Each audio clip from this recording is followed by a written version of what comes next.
Cleveland! This is for you! Here we go, Brownies. Here we go. Yeah. Here we go, Brownies. Here we go. Yeah, this for my dogs from the east to the west side. You rockin' brown and orange with me, baby. Let's ride. Represent the land, let them know. Tell them, here we go, Brownies. Here we go. Yeah, here we go.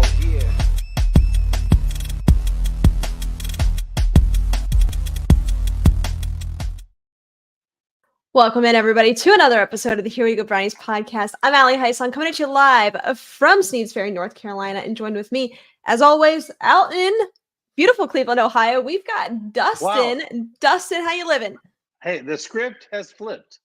Usually, I gotta get used to saying that. That's gonna be different. I know you're gonna mess up. It's gonna be all right. Yeah, from beautiful Boise, Idaho. That's what we always used to say. And Allie from Sneads Ferry, South Carolina, or wherever the hell she may be in the world at that time, Canton, Ohio. But yes, Dustin has made the great move to Cleveland, Ohio, ladies and gentlemen. So if I am not on all cylinders tonight, I am going to apologize first and foremost. I drove a Penske truck 2,000 miles from Boise, Idaho, and did it in 3 days. Yes, I'm flipping crazy. Correct. 10-hour days, some sleepless nights, but surprisingly, Bronco the Bulldog did very well, slept most of the way on this trip, between the seats, very quietly. But interesting enough, he's not adapted to the city life. He's freaking out with the elevator. He doesn't know all these people that are giving him attention on the street. It's a very different thing, but I can tell he's going to get used to it because he's getting spoiled already. Everybody's coming up to him, oh, the Bulldog, so they're going crazy about it. But city life is official. Guys, now I can hang out with you in person. We can go have a beer. We can do all the great things that Clevelanders do, and this will be a lot of fun. Allie, we talked about this will be a great move for the podcast too, as we try to grow it and expand it. And by the way, we're here for you. And now literally I am here in Cleveland, Ohio. So a lot to get to tonight. Yeah, you can go hang out with Dustin or maybe over at Lorello Vineyards for a glass of wine. Or the barley. And the barley house. Or just head on over to Candy Property Group because you might just bump right into them. Yeah. Plenty of places there in Cleveland. So that's really exciting, Dustin. We're excited for you. Yeah, I was just going to get a quick thing. The barley house, anybody that wants to come out and hang, they're doing a little welcoming me to Cleveland Friday night at the Barley House from 10 o'clock on. If you guys want to come down there, they're doing some Crown Royal special Joe Thomas shot specials. So if you want to come down and hang out and get to meet me in person, I know Allie and I've done. Tell us a little bit more about Barley House, where people can find you, what you got going on there. Just give us the whole spiel. Yeah. So Barley House is on West 6 right here in Cleveland, Ohio. We're doing a little thing there Friday night, just welcoming people. They can come say hi. But like I said, they have those shots that are the Crown Royal shots they're going to be doing. But just come out and say hello. Come check out one of our great sponsors. It's one of those places that during the season is buzzing with Browns fans, right? Because they do the big tailgate there. So come by, say hello. Would love to meet the fans that we always see through here talking to us, right? Through the messages. Come down and let's have a drink. So. First off, thank you to Brian. Congrats, Dustin, on your move. Congrats to me on the engagement. Just kind of a whirlwind couple of weeks, and I feel, Dustin, I feel like we haven't really done a show in a while. And it feels good to be back and talking about the Browns. Although we are done for the season, and this is technically our first official off-season pod. It's been a whirlwind. So. David and I, we got engaged immediately after. We've got a work trip / vacation down in the Caribbean. It was wonderful. We get back and just like, of course, we get food poisoning. So it has quite literally been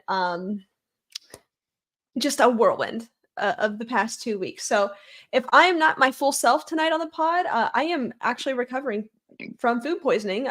Finally feeling better. It's been a rough couple of days. So let's get into it. This is our first official off-season podcast, Dustin, and I know that obviously we would rather be talking about the Browns in a postseason, run and talking about maybe the AFC Championship game. We would prefer to be there. However, I actually enjoy off-season podcasts. I don't know about you. I think they are fun. They're very loose. They're very lighthearted. We can do a lot of fun segments that we couldn't do otherwise. So I hate to say that I am looking forward to this off-season because as a podcaster, I want to know if you feel this way. As a podcaster who has to just consume nothing but football, like during the season, nothing but football. During the off season, do you kind of feel a little bit of a sense of relief? Like, oh, I can actually take a little bit of a vacation here, a little bit of a mental break. And look, again, we would rather be talking about the Browns in the AFC Championship game. But, once football is done and over with, do you kind of have that sigh of relief? Like, oh, we can kind of just have a little bit of fun on the pod. I guess for me, Allie, and you know this because I do a lot of our bookings for the athletes and stuff like that coming on the show. I call it our second season, if that makes sense, because this is actually a time where we can actually get access to some of these guys and actually have a little off-season conversation with them, right? And do those kind of things. So I call, I wouldn't say it's like for me, I wouldn't say it's not. It is more relaxing because there's a lot more things you're doing that are different. But I like it because you can get some of the players, like you said, have that loose conversation. Yeah. It's not all about football. Like, hey, what are you doing in the off season? Hey, by the way, we can talk about the draft. We can talk about free agency. I think there's so many different intricates of football related stuff that's not football game stuff, if that makes sense. It's a good way of putting it. It's like the second season, and it's fun. It's fun in and of itself. Again, obviously we'd rather be somewhere else right now and talking about something else, but we're not. That's the reality of our situation. But want to give credit to the team. What a run. What an absolute run. Well, I gotta tell you, I will look back at this, and I know I went to Kansas City and went to that playoff game, but I feel like this team specifically, this was much more of a. I mean, like that team with Baker was talented, and they were a cohesive unit. But what this team had to do to get to 11-6? What this team had to do to get to 11-6 was a lot more than what that team had to do to get to 11-6, if that makes any sense. Like this team had to really do much more to get there because they had a lot less to get there. So this one to me as a team and watching these guys with how they kind of rallied, it just meant more to me as a fan, I guess, is how I took it. That you could just tell that they were so tight and they were so excited for what they were building here. And then the Flacco fever came and like, oh my God, this is like, it was such a different thing, right? Like, I don't know. It just was different in its own. What do you, way. When let's just say 5 years down the line, we're doing this podcast, we're talking about whatever, when we look back at this season, how will you remember it? Will you remember it as, man, will you look at it more of that could have been more, or will you look at that as, oh my God, I can't believe they did what they did? I'm going to say I can't believe they did what they did. And I guess what I mean by that is 5 quarterbacks, 20-some guys on injured reserve, a third of your entire salary cap is sitting on the sidelines. I mean, that kind of stuff just to me will be more as a team because, and we talked about this off the podcast, this out here is blue collar America, right? And what the Browns did this year with this team was very blue collar, right? They picked up their bootstraps. They said, we're going to get to the playoffs no matter what. Nobody's going to stop us, right? Other teams didn't have it that easy or have it, as hard as we did. So this was a very interesting way how the Browns got to the playoffs, what they had to do to get there. And the way they did it is so unorthodox. I mean, it just doesn't who's going to, I mean, like I remember, and I posted this on our show. I was like, who would have thought a fan that spotted Joe Flacco on a commercial flight coming to Cleveland would rally us and get us on a 5-1 run as quarterback to the playoffs? Nobody would have scripted that. I mean, at that point, he was just going to be our backup as an emergency situation for a quarterback. And then he ends up being the best ranked quarterback the last 5 weeks of the season. The best quarterback the Browns have seen in 2 decades. Right. Like you can't, I mean, like I can't write that. I can't write that. I can't write that down. Like I can't make that up. Like you can't write that script. Right. And so to me, 5 years from now, yes, did that suck that we got the doors blown off of us in Houston? Yeah. But guess what? You know what? That's the playoffs. And honestly, I just think that was the game where the run caught up with us, if that makes sense. Like the run finally caught up with us, and we just didn't have enough in the tank, right? That's how I kind of took it. Yes. Let's when you mentioned going to that Kansas City playoff game, when I look back at that season, when they made it to divisional round and they lose to Kansas City in Kansas City because Chad Henne makes a run and our defensive line can't contain him. And that is the season where I think that could have been the season that could have been. That was the team that could have done it. Right. Maybe not the most talented, but they could have done it given the landscape of the NFL at that time. That is the season I look back and say, man, like that just really sucks. They had it. This season, when I feel like in the future, when I look back on it, I will say exactly what you just said. Wow, look at what they overcame. I can't believe they did what they did. I can't believe they got to that point that they actually did. I can't believe Joe Flacco was the quarterback and won several games and was statistically one of the best quarterbacks this franchise has ever seen in the short amount of time that he was here. Like, that is how I'll view this season, is almost like a fever dream. Like, what in the hell? How did they do that with what they had? So that's how I choose to view it too. I think looking at it like, man, they could have done better is almost looking at it from like just almost a negative perspective in a way. Yeah, and I look back at the season as a whole, and I think like there was a point, and this is like because a lot of players were asked when they had that aha moment for this season.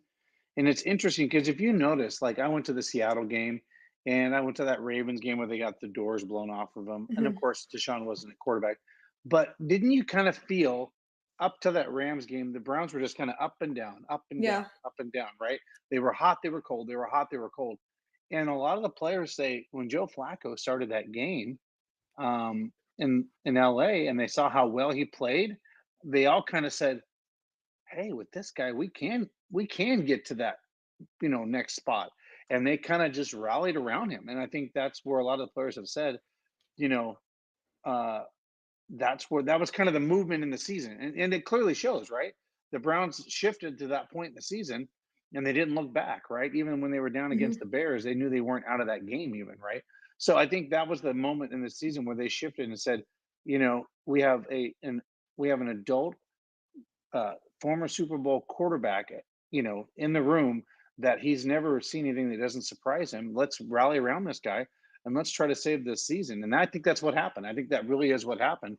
The season got saved after the Rams game, and these guys just really became a really tight unit. And that's why, like Joe Flacco's even said, I'd love to come back. I'll have to see what the landscape's like for me next year, but I'd love to come back to this team. And he even said, and I don't know if you caught this, Ali, but it was very interesting that the comment that he made about Cleveland. He goes, I know Cleveland, gets this rap of, the Browns and all that. He goes, but this is a great team, a great organization, a great group of guys. I mean, that's the guy that beat our ass in the in our division. Says that about twice a year for my lifetime. Yeah. Right. But I mean, that's the guy, right, for your lifetime.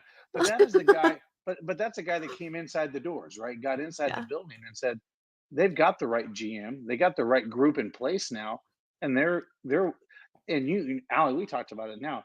Players want to come here. It's not how much is that paycheck that you're going to write me, so I have to go there, right? Yeah. Like it's a totally different. The cultures, right? We talked about this several years ago. The shift of culture has shifted, right? Like it's no longer a losing mentality; it's a winning mentality. Yep. And so that's definitely. Yeah. Yeah, I agree with that. Real quick, we want to tell you about what we've got going on in March down in the Caribbean. Here's a word from our friends over at Seaside Events. There, Browns fans, pack your bags for the ultimate dog pound at sea party on the amazing Independence of the Seas in March of 2024 as we embark on a 5-day all-inclusive Caribbean cruise. Spend time with your favorite Browns alumni like Josh Cribbs, Eric Metcalf, Webster Slaughter, and many more. Presented by Seaside Events. Cabins are selling fast, so book yours now. Visit BrownsFanCruise.com or call 216-284-6472 today. And there you have it. That's what we've got going on in March. So if you want to join, you got to book now. Dustin, what is the promo code that they can use to go ahead and reserve their room? Guys, if you use the code HWGB, right, that's the initials of our podcast, HWGB, and put that in the comments. You'll have an opportunity to meet some alumni that we're going to do and bring on the podcast, kind of a little private thing that we can do. And we'll bring some fun fans on the show with us. We'll do a drawing for that, but you got to put that in the guest details, HWGB. And then we'll have some great prizes to give away on the ship as well that you'll be entered in if you put that code HWGB. That's right, the code HWGB. And we look forward to seeing you guys. Get your tan on. And by the way, it's rainy. It's 40-some degrees in Cleveland, which is kind of warm for January. But guess what? It's nasty weather. Who doesn't want to see the sun? I want to see the sun. All right, let's go ahead and go out on the medical minute. This is brought to you by our friends over at Lorello Vineyards.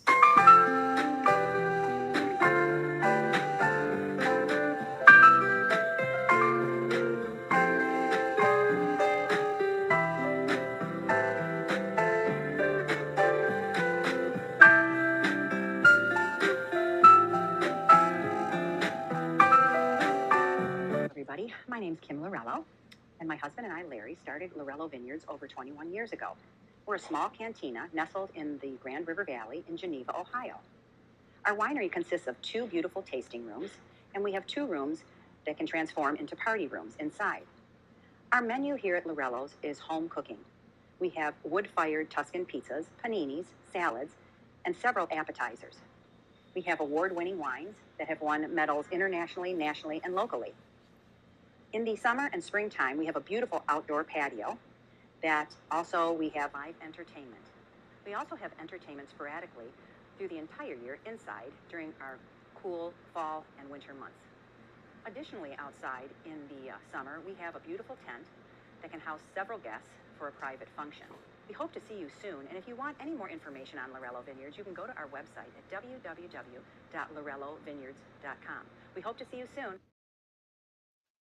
All right, and with that, let's go ahead and bring on Dr. David Ullery to the podcast for the Medical Minute, brought to you by our friends over at Lorello Vineyards. David, you are muted, so before you even begin to talk, take that off.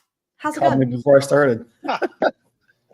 Rookie mistake. I remember last week or the week before, it was you were muted, and we just can't let that happen again. You know, we're professionals over here. I know. I gotta hold you to a high standard. If you want to marry me, we gotta have a high standard here. Well, just like David would as his patients have him to a high standard as an orthopedic surgeon. That's right. Yeah. There's high standards in the house and out of it. True. David, what's going on? Thanks for taking the time. Yeah, absolutely. Thanks for having me on, guys. Glad you got to Cleveland safely, Dustin. Oh my gosh. I feel like it was there must have been like some guardian angels on that moving truck, because I got to tell you, the snow, the knocked over trailers, all the abandoned cars in the bar pit on both sides of the highway. I feel like there was like literally guardian angels just taking this truck to Cleveland, because it was something. But hey, first and foremost, congratulations to you, Detroit Lions. Look at that.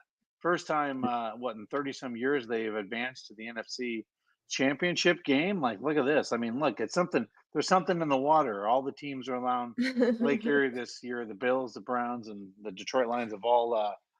Now the Lions are the last one standing, but I got to tell you, it's interesting. I'm definitely rooting for the Lions. I'm not going to root. I mean, I'm from the West, but I'm not rooting for the Niners. I always root for the underdogs in general, typically, but Sure. and I cannot root for the frickin' Ravens this weekend. No. So. No, I think all Browns fans, like anybody watching the show, like we're all in on the Lions, obviously. Like, are we gonna root for the Ravens? Not a chance in hell. Are we gonna root for the Chiefs? No, clearly not. Are we rooting for the Niners? Like, no, we don't really. Yeah. Nobody really cares. So I think we're all in on the The Lions. Because, Yeah, I agree with that. Yeah, that's good. yeah. All right, let's get into it. Obviously, David, not a ton to talk about. This is your first off-season show. So we'll have more, this off-season where maybe we can dive into some case studies and things like that and really get creative with this segment. But for right now, as we wrap up the season, let's talk about what the offseason can look like for a lot of these guys, some of which may be looking at surgery. So I just want to turn it over to you. Like, do you expect some of these guys? I know Okoronkwo is the first one that pops into my mind as a potential surgery candidate that will choose to have an elective surgery as – hang on. Dustin, I know. Hang on. You. That was me. So hang on. So for the audio listeners, Dustin just went off the screen and a little avatar pops up like whenever he goes off camera, and it was my picture. It was me and Birdie. Oh boy. I was trying to mute my mic because I wanted to cough, and I accidentally hit the stop. And I accidentally hit the stop cam. So hey, that's what you get for a live show. I told you. And it was me. It was me. I told you. I'm like dealing on 12 hours of sleep in the last 4 days. See, that's what you're going to get. So go ahead. I don't even know what my question to David was. Something along the lines of elective surgeries. Do we think that we're going to see a high influx of those, given the high number of guys that we had on the injury report during the length of the season? Yeah, I mean, we know a lot of them have already had surgery. Certainly, the major injuries, that we can refer to. Like you said, Ogbo is definitely the first one that kind of comes to mind, and it's hard to know. Just like we were talking about during the season, there's no truly explicit details on the nature of his injury. We talked about how he took some time off, anticipating needing surgery, but he was able to return, and so it's hard to know whether it was really a full thickness tear of the pec tendon or if it was a high-grade partial tear. And so if he was able to play through some games and do okay, they may get another imaging study, another MRI to evaluate the tendon and see if it's torn more, or if they knew it was a full tear and he was just kind of biding his time, then he will have surgery. So it could certainly go either way. I think the fact that he was able to return to play says it probably wasn't full thickness, although again, there's no way to really know. And so I wouldn't be surprised if he does end up, it comes out that he had surgery at some point or he already had surgery. But it may be the case that he was able to, get through playing on his own, get another MRI, tear isn't complete, and they want to try, doing some other techniques besides surgery to rehab him.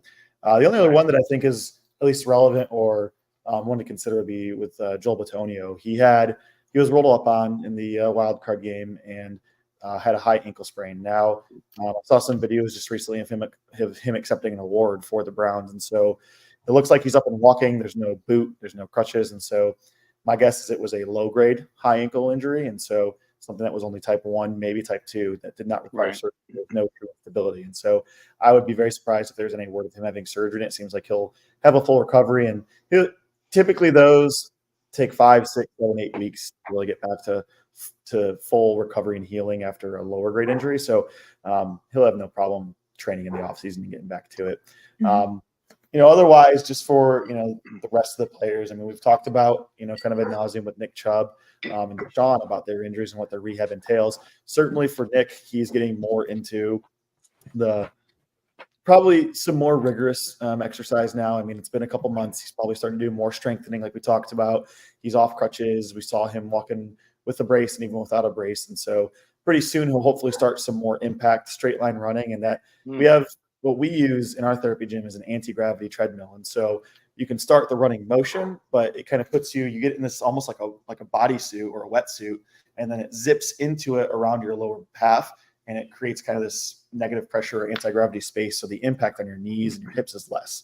And so eventually that'll be the first step in returning to running. And once he's more comfortable running and gets further down the line, 4, 5, 6 months, he can actually start running without that, running on a treadmill or running on a track. And then eventually, once he's strong enough running straight line, they can work in pivoting, cutting, and sport-specific things. But I mean, like we talked about, it would be incredibly optimistic to see him at the beginning of the season, just based on when the injury occurred. But first half of the season, first third of the season, definitely has a good chance of returning. And then again, with Deshaun, his is more about just bony healing. His was a bony injury. They fixed it. And once that's healed, it's just about rehabbing it and getting the strength and conditioning back. Certainly, he had some other injuries prior to that too in that shoulder, and so there's kind of a whole series of rehab he'll have to do. But he'll be ready for the season without a doubt, I would imagine. Yeah. So George asks here, do you see him week 1? Do you think?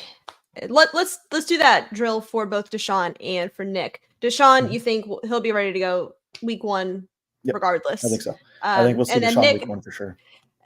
Nick's going to take some time probably, right? We can't expect to see him out there week 1.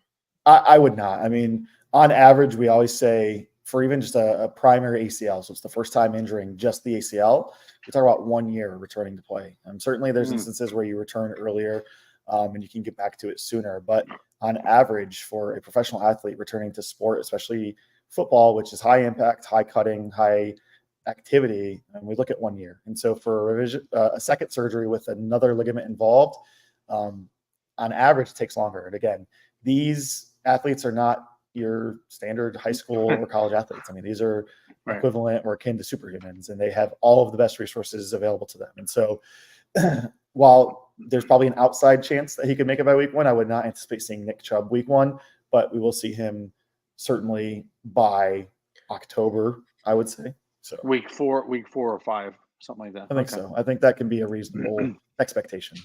Yeah. Question, you brought up something about this kind of off-season training, and without getting into too much detail, kind of the kind of people you work with and your surroundings, the physical type of things they do, right? Do you think in the sports versus like someone like me that gets injured in the line of work you work in, if what does that look like for, like that off-season training? Because it's going to be different, right? For someone that's an athlete versus that. So like the equipment that you use with your patients, right? Is it very similar to like what the Browns would be using, if that makes sense? Because I know we talked about those weights and the resistance. Is that very similar to something that you would probably see in a Browns training facility? Yeah, I think so. Certainly they're going to have things that are more updated probably, or more state of the art, or maybe even in sort of proprietary means, just because they have the means and the access to it. But certainly, I mean, in a military facility, we have some of those things as well. And so part of it is related to just what we have available to us. But in terms of returning to run, the kind of anti-gravity treadmills, you'll see they'll probably even have, there's such things as underwater treadmills that serve the same purpose, but are a little bit more expensive, obviously, because you have to have essentially a small pool. And then, I mean, but the majority of the rehab consists of it's weights, it's bands, it's pulleys, it's cables. And so it'll look very similar to any sort of physical therapy gym or just, the gym down the street. But again, they'll have more advanced things as well, and they'll have very sport specific things. And so I haven't necessarily been through or been a part of a NFL training gym in terms of what they have available to them, but they're definitely gonna have some more high-tech things. And they also have specific machines that can test sort of the strength of the ACL based on both frequency as well as strength of it. And so we don't necessarily have those because it's more of an academic look into things, but they may be available just to utilize that, because every player in the NFL who goes through surgery and recovery can be and should be considered part of a study and more of an academic thing, because they're such a unique demographic and population of individuals. Yeah, and the reason I asked that, as I say, Allie probably doesn't know this. I don't think I've ever told you this, Allie, but my mom worked chief of dietetics for the VA hospital for 25 years. So as a kid, I spent a lot of time in a VA hospital growing up. I've seen every corner of a VA hospital because she worked at the one in Boise, the VA facility there in Boise, Idaho. So that's why I was kind of like, okay, what would this look like in your world versus like a sports world? Because, it is very different or very similar. So I just thought that was interesting. But yeah, I've been around a VA hospital a lot as a kid and teenager and saw what their facilities are. So I know when you say like, may not have the most updated equipment versus that. I understand what military hospitals, it's all about, what the government wants to give you. So I completely know where you're coming from. So, all right, David, question. This has popped back up now that it's the off season. I've seen it on Twitter. I've seen it. I've listened to it in podcasts. Just going back to that laundry list of injuries, and that you're very familiar with at this point, that we've talked about at length on the podcast. Do you attribute some of that to just bad luck, just bad injury luck? It happens to every team every so often. Or is there some real concern with the training staff? I know that that's kind of the argument right now. Like, could some of this, because we're seeing the hiring and firing of coaches, do the Browns really need to take a look at their internal training, strength and conditioning staff and say, hey, we need to make some changes because look at this list of injuries? Or given some of the nature of these injuries, were they just luck related? Was it just it wasn't their year? What do you say? I think, you can definitely look at it from both sides of the coin. I think for the Browns specifically, it's just a pretty long string of bad luck. A lot of these injuries are sort of not freak accidents, but they're high impact or high energy injuries that occur kind of as a one-time thing. Whether it's, Deshaun's shoulder fracture, Nick's knee, a pec tendon tear, a distal biceps tendon tear. Those sorts of things are certainly more training may not have prevented it. You can't have any sort of rhyme or reason to truly prevent those sorts of injuries with specific training apart from just proper rest in the off season. But again, I don't think that really affected these injuries specifically. For the more soft tissue type injuries with a calf strain or a hamstring strain and those sorts of things, those can be more related to training and recovery. But again, I don't necessarily think it's related directly to the Browns training, but it's hard to know. It can definitely play a role. And I know that it's something you want to look at and evaluate just to make sure as you're making some offseason changes and hoping to improve upon the previous season. But I do think that the Browns had a pretty almost historic run of bad luck with injuries here. Yeah. And I wouldn't expect it to be repeated next year. Now, certainly if it is, I think that's even more reason to consider what the training stuff looks like. But I don't think it needs to be a fire sale and an emergency at this point. Yeah, I mean, if you look at let's do the Ravens last year, the Niners 2 or 3 years ago. I mean, it's almost like this injury bug hits one team every year and decimates them at multiple levels, and not just surface level starters. We're going into depth. We're going into your fifth, sixth string tackles.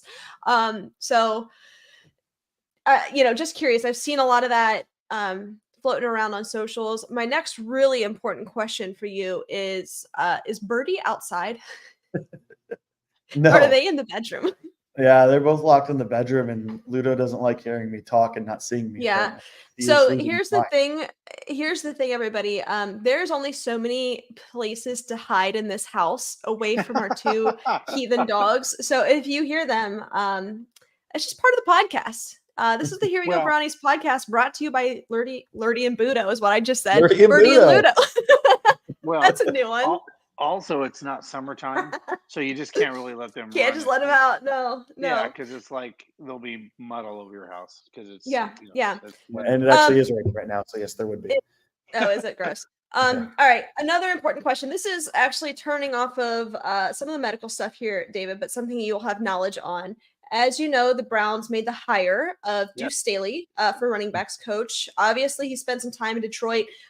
What can Browns fans expect out of him? What we had with Stump Mitchell was, he was a good running backs coach. And I think a lot of the running game in Cleveland was, or really just offensive football in Cleveland, came from Nick Chubb. He kind of made everything better. So we weren't exactly sure what was going on behind the scenes with Stump Mitchell, but what are we going to get in Deuce Staley? What can Browns fans expect? Yeah, so he was in Detroit for a season before then moving down to Carolina last year. If you guys watched Hard Knocks with the Lions, he was pretty prevalent in that. And he's a character. He's got a lot of energy, and he likes to talk a big game. There's a lot of fun back and forth between him and Aaron Glenn, the defensive coordinator, during offseason practice and kind of summer camp. And it really brought a nice sense of competition to the field and to the team. He will get up in your face, and he wants to make sure that you know where you're not good and where you can get better at. And he works on those things. He wants you to develop and make you the best well-rounded running back that you can become. And I saw that, at least in the brief time that he was in Detroit, mostly through Hard Knocks, but also just seeing him, do his best to develop with a guy like DeAndre Swift and the other guys in the room. But so it's he left Detroit in kind of a weird circumstance. He had some, personal problems at home with his family. I think his mom got sick. And so he asked for a release so he could go closer to home in Carolina. And so he found a job back there where he could be closer to her. And so it wasn't necessarily that it was a bad situation or a bad relationship. And so I think him coming into Cleveland is going to do a lot of good for the room, just because there's a lot of talent and depth in the running back room. And I think he will be able to find a way to make the most of that and really find a way to key in on guys' strengths and really bring out the best in them, while also helping them work on their weaknesses and kind of bring that floor up while hopefully expanding them up to their ceiling. So he's got a lot of energy. He's got a lot of character to him, and he's going to help bring competition out in that room. Yeah. I was just saying, I think when I saw that hire, I was like, well, Nick Chubb's a professional kind of guy, right? I mean, he's going to work at a high level no matter who the coach is. He's almost like a coach, players coach kind of guy, right? Like he doesn't need coached up much. I use it the LeBron James effect, right? LeBron can kind of coach up the team with the team on the floor. Chubb's kind of that guy. He's a leader just by being who he is and how he works. But I do think someone like Staley can get the most out of someone like Ford, right? And some of these guys that we know the talent's there, and to your point, get the most out of them. That's where I see some of these younger guys. He can really rein in on these guys and help them out. But go ahead, Alex. Absolutely. No, I'm just laughing at Ludo also being such a contributing member of this podcast tonight. All right, last one, David. Also unrelated to medicine, but Jim Harbaugh to Los Angeles. Your initial thoughts. Also, Ludo, can you just take the microphone to Ludo? I really just need to know what he can say about it too. I think he approves of the Deuce Staley hire. That's for sure. That was him voicing his opinion there. So with Jim Harbaugh leaving, I mean, he certainly accomplished his goal in terms of returning to Michigan and winning a couple of Big Ten titles and then ending up being a national champion. I think it's kind of twofold. One, he wants to get back to the NFL and win a Super Bowl. I mean, he's a great coach. I mean, there's no way around that. He knows how to bring the best of his players, and he's, in a sense, kind of not a rule follower either. He likes to buck the trend, and he can get a little bit of hot water with that, but he also knows how to have a team rally around him. That being said, I think the other side of this is come this spring or summer, there might be some hefty punishment coming out of Michigan from the NCAA, and I think Jim Harbaugh's trying to get that notch. Yep. Let's call it what it is. We know that this investigation isn't over, and the Big Ten and NCAA came out towards the end of the season and said, listen, we know that there was cheating and that it happened, but we're going to continue our investigation and come down with what it is. And so I think we'll not only see him go, but there will probably be some of his coordinators that go with him potentially, and it's going to leave Michigan, I think, in quite a world of hurt, unfortunately. Well, I call it the Pete Carroll effect. When Pete Carroll left USC and all kinds of stuff went down, I call it the golden parachute pilot. The plane out of California to go to the Seahawks. So here's the thing. Let's talk about this. Now the Harbaughs are back coaching against each other in the National Football League. They were in opposite conferences now. Now that they're in the same conference, this will be interesting. But yeah, I do see this as Harbaugh sees the writing on the wall that's coming, and so I think he says, "I didn't touch anything. I promise." No, you're good. I didn't touch anything. Here he is. He just want to be a part of the show. Yeah. I didn't. I think Jim Harbaugh knows things are happening, right? Yeah, absolutely. Yeah, I mean, he knows what he did or someone on his staff did, and at the end of the day, he's going to be responsible for that. And you're right, he could be coming back to a team in the future that may not lose a national championship, but will have sanctions. And even if he came back, I don't think he's the type of coach that wants to coach under those type of sanctions, right? I mean, that's the truth. Yeah. I mean, look, he was suspended for half the season as it was. And so we know that he is no stranger to foul play or bending or breaking the rules. And so something's going to happen and come down on them. And I mean, for the majority of us in Ohio familiar with this podcast or listening to it, I mean, we're not too upset by Michigan disappearing into irrelevancy for another 20 years. So it hurts to see them win a national championship, but that's happened. We can't change it. That is the best quote of the month right there. We don't care if they go into irrelevancy in 2 decades. You are right, though. The good thing is we won't have to see a Harbaugh versus Harbaugh Super Bowl again. So at least we can avoid that. It would just be 1-2 weeks before then. Yeah. Well, and every 3 or 4 years when they play that, the AFC West versus the AFC North. Yeah. Well, there you have it, everybody. That was the medical 20 minutes brought to you by Lorello Vineyards. And you know what? There's a lot more to come. We are in the off season, so we are going to be especially later on this off season where we're really pulling for things to talk about. We got plenty. So thanks, David, for joining us. We appreciate you. Go Browns. Thank you. Go Browns. All right, that was the Medical Minute brought to you by our friends over at Lorello Vineyards. Also want to give a shout out to our friends over at K&D, whether it's sophisticated suburban living, luxury downtown digs, or senior housing. K&D, the largest property management company in Northeast Ohio, has a perfect home for everyone. K&D is your one-stop shop for housing in the region with apartments and amenities for everyone, including residential, commercial, retail, and also corporate housing. Find your dream home at K&D. Visit knd.com to get started. That is the letter K, the word and, the letter D.com. Also, Allie, yeah, go ahead. Allie, real quick on that. I have decided from now on, when we do this podcast, now you can do it at the beginning. I am literally in a K&D property. I am in the Halley building. So any time from now on, Dustin is broadcasting from K&D where Property I Group. am. There you go. I live from the K&D studios. There we go. Live Well, from the there K&D you go. studios. There it is. There it is. The There K&D you studios. go. There you have it. Also, want to tell you about our friends over at Angelo's Pizza. If you're wondering what you should have for dinner, the answer for you is always Angelo's Pizza. Head on over to Lakewood to get your hands on the best pizza in all of Northeast Ohio. They do it right. They start out with a buttery crust and they do double layer toppings. It's great in the restaurant, at home, even just as great the following day. So let's go ahead and get into it. We've got a couple things to talk about. What is that? Is that a little gift card action you got there? Yeah, I was gonna say, guys, look, this upcoming week, some $25 gift cards going out to Angelo's Pizza, so you can Ooh. go enjoy that here in the Cleveland area. Look for more of those. I haven't told Allie this, but I'm gonna do some random kind of fun things with the gift cards here in Cleveland as a fun little game with people to get some more interactive stuff with Angelo's. I'm telling you, I got all kinds of ideas now to have fun with our sponsors. All right, there you have it. All right. Excuse me. Let's get into it. A couple of fun questions and discussion points here to get to.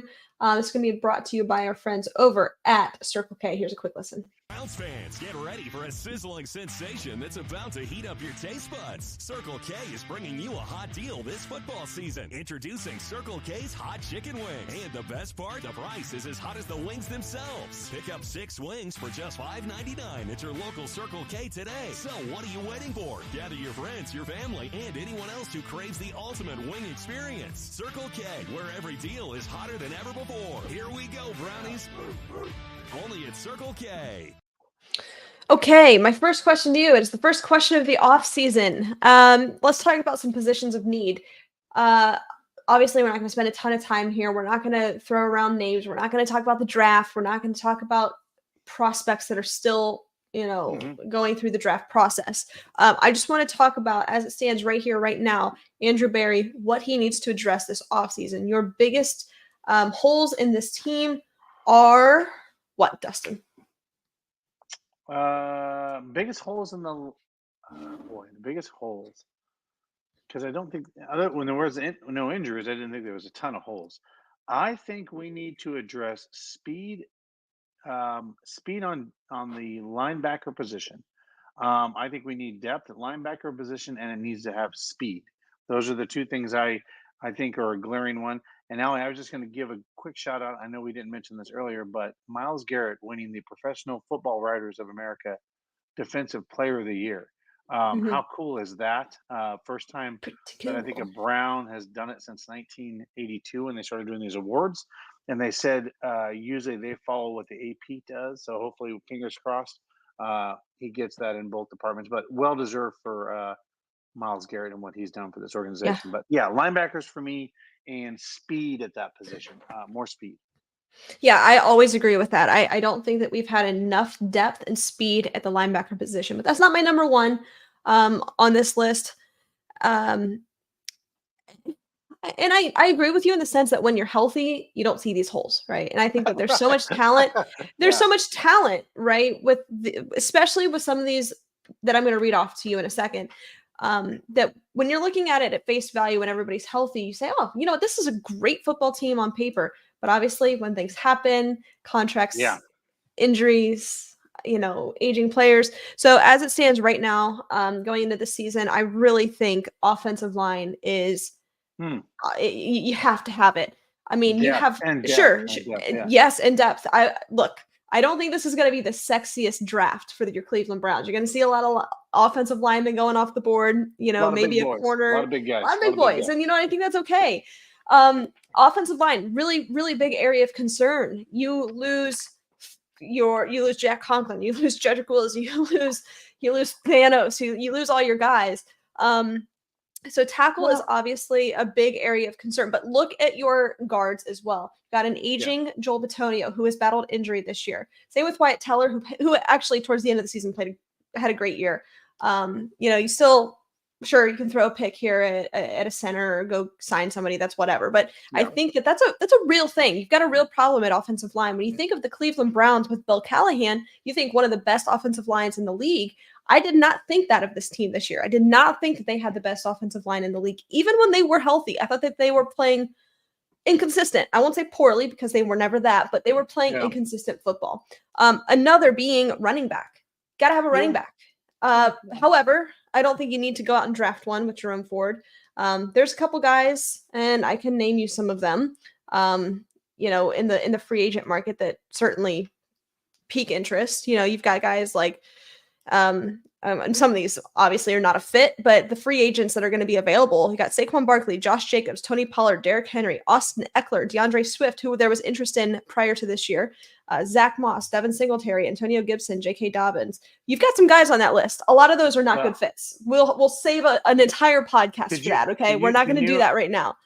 Yeah, could you imagine a Browns team with Derrick Henry and Nick Chubb? Well, it's a thing, and we will have a podcast about this. But I'm just saying, That's crazy. I don't think you spend draft capital on it. I think you can get somebody in the free agent market there, but you need help. And you also need help in the receiving room. You've got to have another receiver. Amari Cooper, who has been great. If you can restructure his contract and get him on a more team-friendly deal, along with the production towards the end of the year with Elijah Moore, it's not bad. It's not a bad room. I think that there's somebody else needed there. And in the free agent market that stands out to me, I mean, you can sign me up for T. Higgins all day, or you can draft somebody or actually make a trade for a number one receiver. Now, I don't love saying receiver 1, receiver 2, receiver 3, because these are all professionals. However, Amari Cooper, obviously aging. If you can go get a young guy that's really a downfield outside threat, yeah, sign me up for that all day. So running back, offensive line, receiver, I already mentioned linebacker. The other one is going to be corner, and that is just because of injuries. We didn't get as much production out of Greg this season as you had hoped, but that is because he was also put into a role with Denzel being out for several games. So I think you definitely need another you definitely need another corner. And Jamie, real quick, yes, there is. Head on over to YouTube. We are actually live on YouTube right now. Just put in the Here We Go Brownies podcast. I think it's Here We Go Brownies Live right there. Is it Here We Go Brownies Live or Go Brownies Live? Is it Here We Go Brownies Live? Here We Go Brownies Live. Yeah. Like that. Yeah, Al, here's the thing. Like, let's just address the elephant in the room. Jack Conklin may not be coming back next year. I mean, like as a Brown. So with DeJuan Jones coming in, as a rookie as well as he did, you probably have to draft maybe another rookie behind him, right? Or a serviceable free agent, right? So a lot of these things are going to fall into place here, right? But you know what? Can I read this quote to you? I find this very interesting from a player that I think we all respect via ESPN. The AFC is going to be, and I'm just curious if you want to know who this is, by the way. I just want to throw this out to you. The AFC is a gauntlet. The next decade will be fun for these quarterbacks. You look at the South with CJ. We can agree with that. The North has Deshaun and Lamar. And you look at the East with Allen and Tua. It's going to be tough. Who do you think said that? I don't know. Patrick Mahomes. Patrick Mahomes. I mean, I find that interesting, like that he put that kind of respect on the league. So, so along with that, I think speed is going to have to be a position on the defensive side because speed kills, right? We know that speed kills. And when you're dealing with this, and the reason I guess I brought that quote up is when you're dealing with that type of quarterback in the National Football League and the AFC, you've got to have speed and skill on that side of the ball. And I think if I'm Andrew Berry, I address that in free agency or throughout the draft because you've got to have that speed on that side of the defense. Because this is what you're looking at. It ain't going to change over the next decade, right? And if you're gonna meet this, people, thank you, Jamie. If you're gonna do this, you gotta hit it head on. So you gotta have the speed. And what's funny is like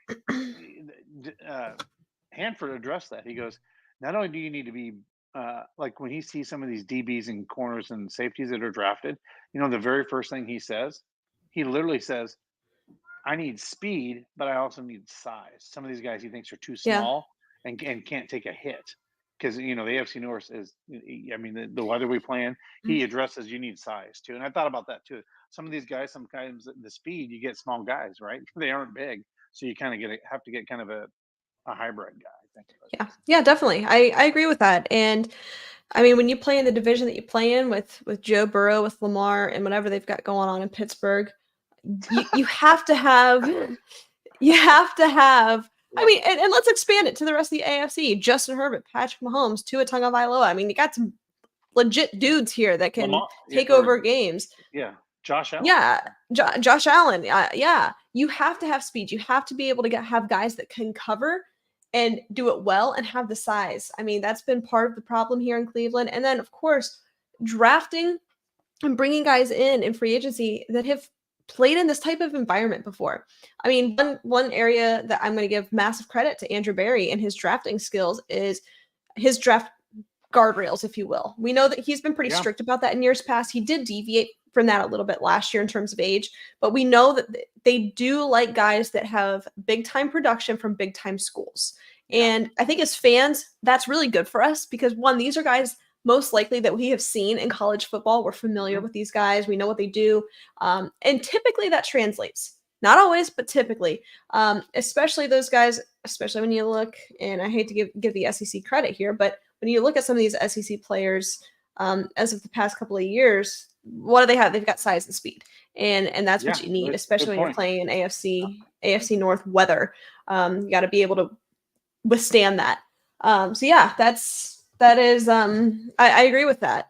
Let's give our friends over at Cleveland Furniture Company a quick shout out. I know we've got a little situation going on where we're giving some stuff away. We'll turn that over to Dustin here in just a moment. But if you like saving money, I know I do, and you need new furniture, head on over to Cleveland Furniture Company. They've got everything you need. You need a new recliner, you need a new couch, you need a new kitchen table. Dustin he just moved. Maybe he's got to go check them out. No, I got it. Head on over there. They save you money. They buy in bulk direct from the factories. They're a true family-owned and operated company. This next segment is brought to you from the couch. From the Couch is brought to you by the Cleveland Furniture Company. And we are giving away a recliner. Let's talk about that.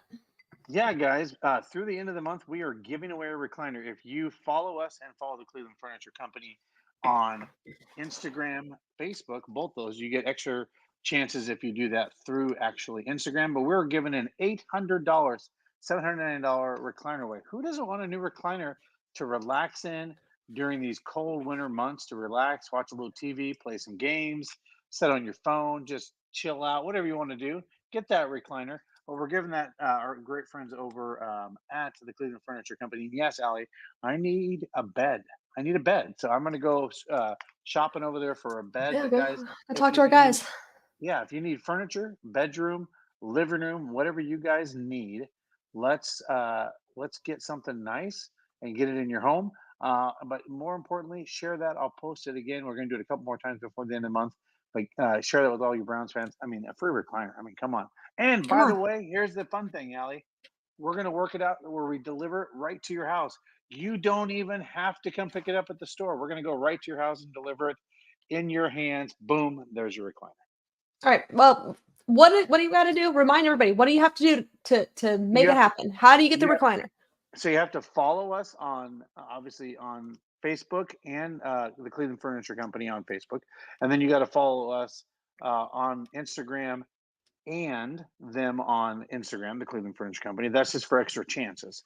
But you just have to do one or the other or both, and you get an extra chance to win. And then we'll pick a random winner, and you'll have a new recliner just like that. All right. So we pick the winner. And you know what I like doing? Reclining and relaxing. Come on, everybody. And kick back a little adult beverage. Sounds great. Okay, let's, okay. Actually, that brings me to a point. Do you prefer the game watching experience? I know you're in Cleveland now, so you're gonna be able to take advantage of those season tickets you have.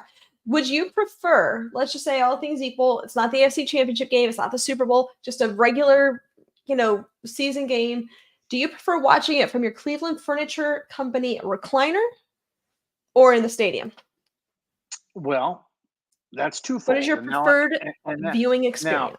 now everybody knows that I am El Presidente of the Boise Browns backer. So I view it in a very unique situation in the past. I would go with Browns fans and watch it at a bar, right? Home and away games because I physically could not be at the game, but now I am. So this is how I would say, if I'm in Cleveland, my experience has to be in person. If they're on the road, inviting friends over, some chips, some guac, some barbecue, and the recliner watching on the big screen, I would prefer it for the away games. So I think that would be my preference of choice would be, for away games, the recliner and the relaxation. For the home games, getting that hometown feel in person. Interesting. We are vastly different people, you and I, Dustin.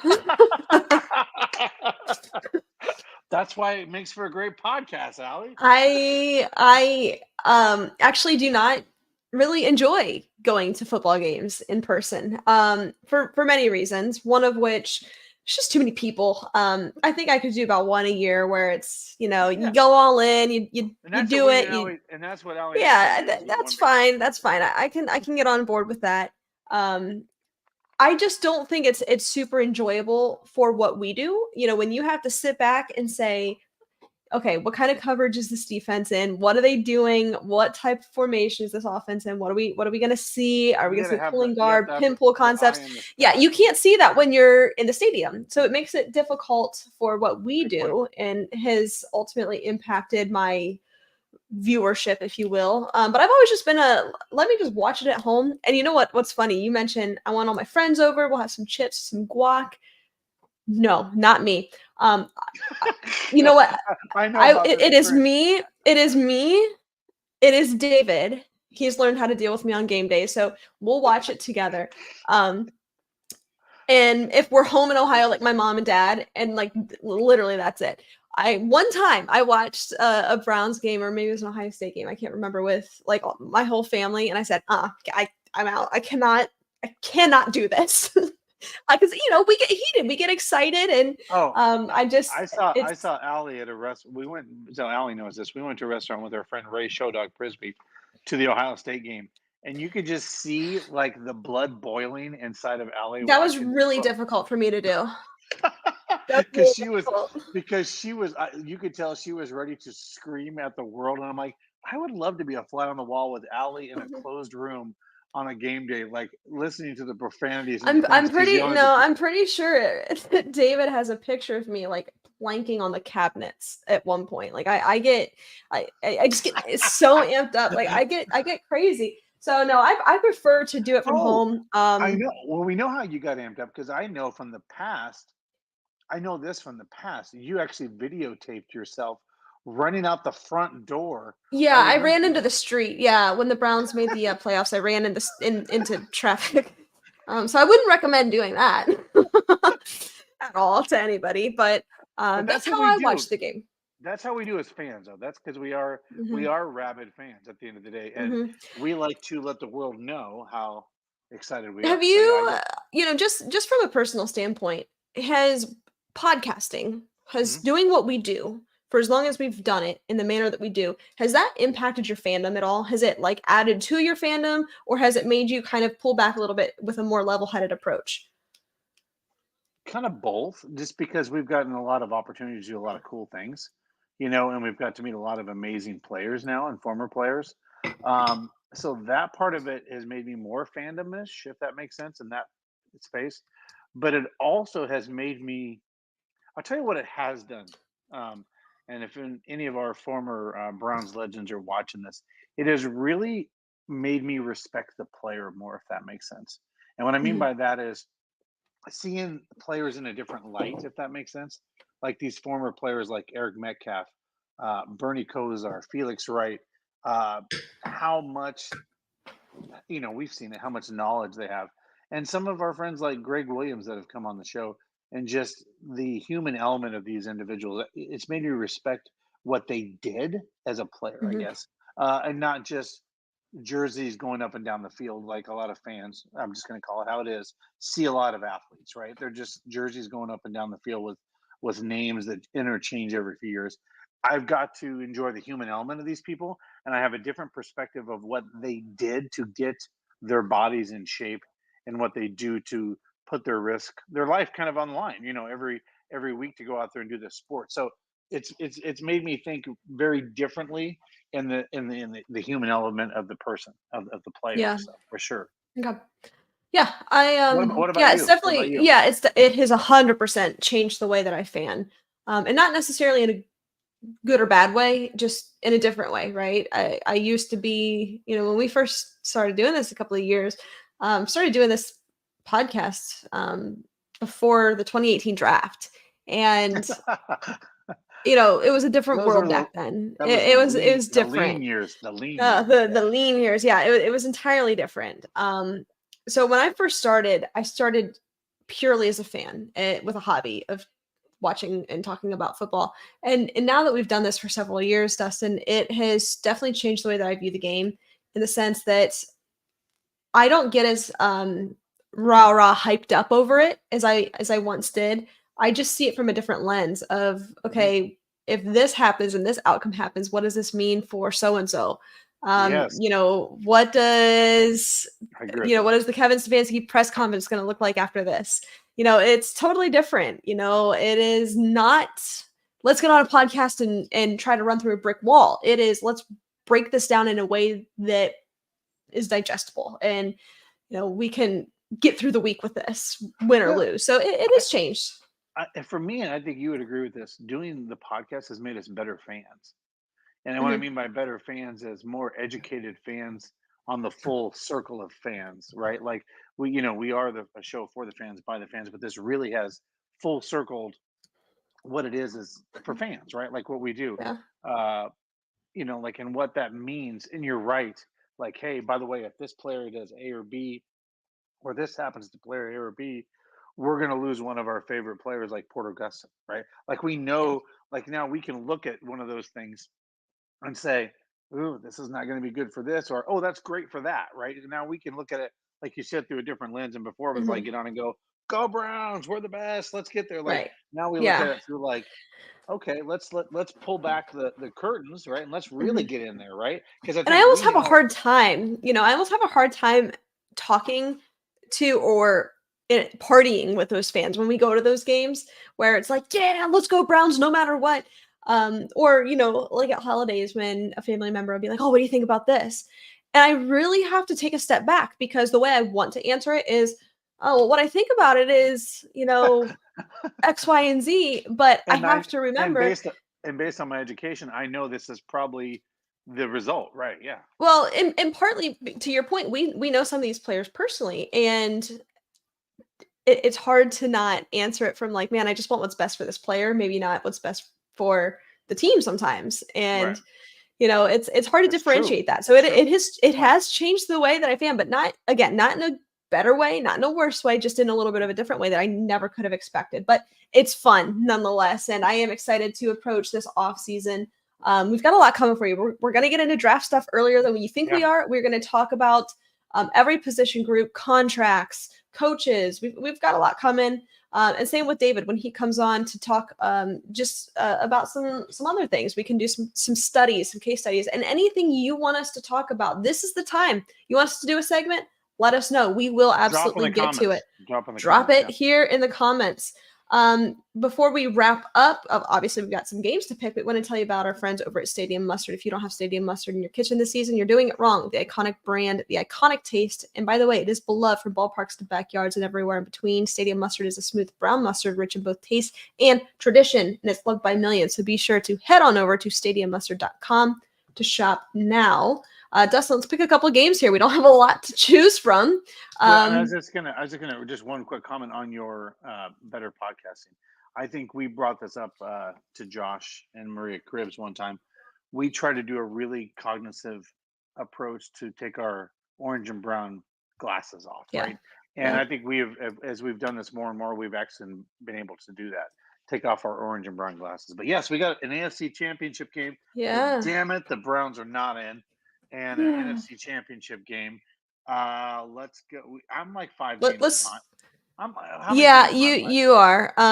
You We you just are Correct. You are actually 6 games behind. So Okay, so you know what? This is where I'm waving the white flag. So here's the deal. we're still gonna pick. We're still gonna pick though. No. But I'll tell you my theory. But go ahead. Yeah. Okay, let's start with the AFC Championship game. We've got Ravens and Chiefs. What do you got going on? As much. Here's the thing. It seems like everybody was ready to throw the Kansas City Chiefs out the door as soon as there was like. But I mean, you know what? Here's the thing.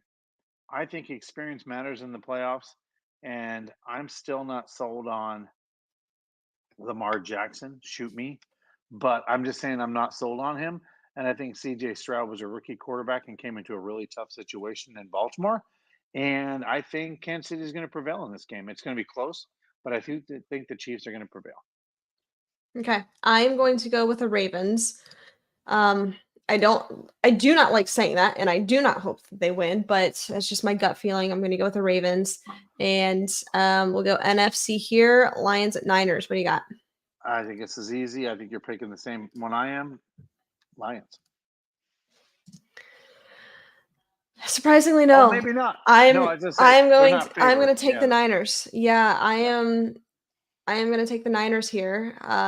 Look, again, not that I want them to win necessarily. It is just for the sake of beating Dustin in this exercise, which I will do soundly. But I want to all the way to the Super Bowl. I want to win. I want to win. What's funny? Here's the thing. If I win these next couple weeks, I'm just going to take that little trophy, little mini trophy, because I can't win the big trophy at this point. But here's the deal, Ali. So here's how we're going to figure this out. I'm going to lose. So here's the deal. This is perfect. Whenever you're in Cleveland, we'll go to what do we decide?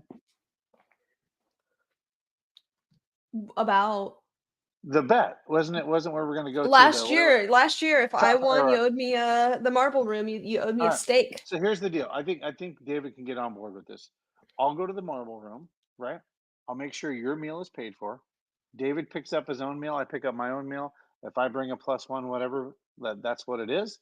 But All your right. dinner will be Hey, taken as long care as of. I get a free steak, I don't care. That's fine with me. But I'm saying Cool.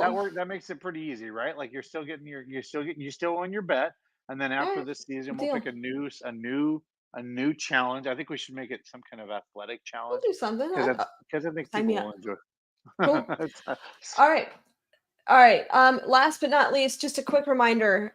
Go ahead. If you are going to book the cruise, go to brownsfancruise.com and use the promo code Here we go brownies, HWGB. There you go. I'll put it back in the comments, HWGB, to book today. As Dustin mentioned, there's going to be plenty of Browns legends that will be there. And by the way, you can come hang out with us. You might even be selected to come on the show. That'd be a lot of fun. And I'm going to have a pina colada in hand talking about the Browns. I mean, what more? Ooh, What more can I want? What did Jamie just said? Get the 64-ounce prime cut. No, Okay, do they have Wagyu? I might just get that while I'm at it. There it goes. Let me get some Wagyu. Here we go. She just there's the salt in the wound right there. That just the salt in the wound. All right.